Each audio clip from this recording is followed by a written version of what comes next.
On a cold and rainy November night, a mysterious gentleman boarded a Boeing 727, leaving no traces of his true identity.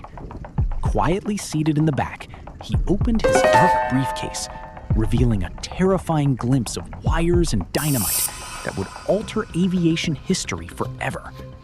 With a discreet note handed to the flight attendant, the man declared a hijacking, demanding $200,000 in cash and 4 parachutes.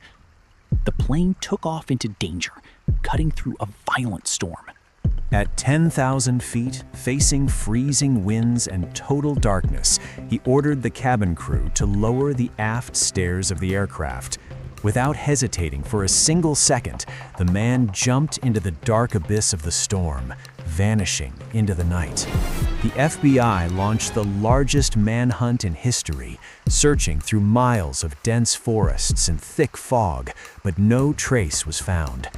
Years later, only a few torn bills buried in the mud were discovered, leaving a question the world could never answer.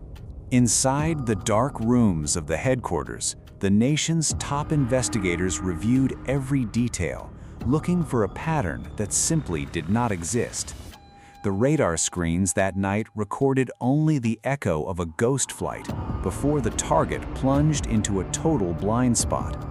Airports across the country were put on high alert, surrounded by police cruisers under the pouring rain, waiting for a landing that would never happen. The only physical clues left behind seemed to mock the authorities. Who was this silent passenger capable of planning the perfect crime and vanishing without a single digital or physical fingerprint? The case files were stored away in forgotten boxes, covered by the dust of time, while his name became an urban legend. The vast wilderness of the Washington forests guarded the secret, a labyrinth of trees and heavy mist that swallowed the man and the money. The hunt turned into an obsession, consuming the lives of agents chasing a shadow. The ransom money contained specific marked serial numbers, but none of those bills ever entered circulation. Surviving witnesses were interrogated under the harsh light of closed rooms, but their memories offered only vague descriptions. Search teams cut through the dark skies with helicopters equipped with powerful searchlights, but the low fog protected the ground. Old maps were restudied to calculate the exact trajectory of the fall, but mathematics failed against reality.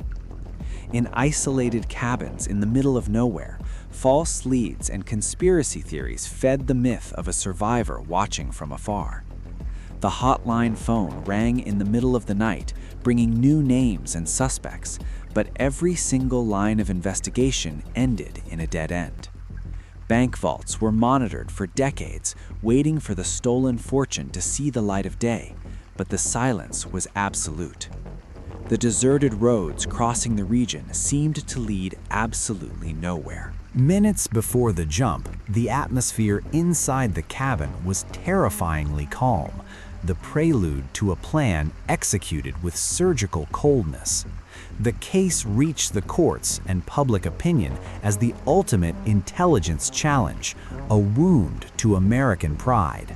The composite sketch of the suspect wearing dark sunglasses was plastered across every precinct, a common face that became the symbol of mystery. Dark rivers were dredged by divers, but the cold waters returned no answers. The TV broadcasts of the era showed the tired faces of federal agents admitting that the man had beaten the system. The briefcase carrying the alleged bomb was never found, leaving doubts about whether it was all a brilliant bluff.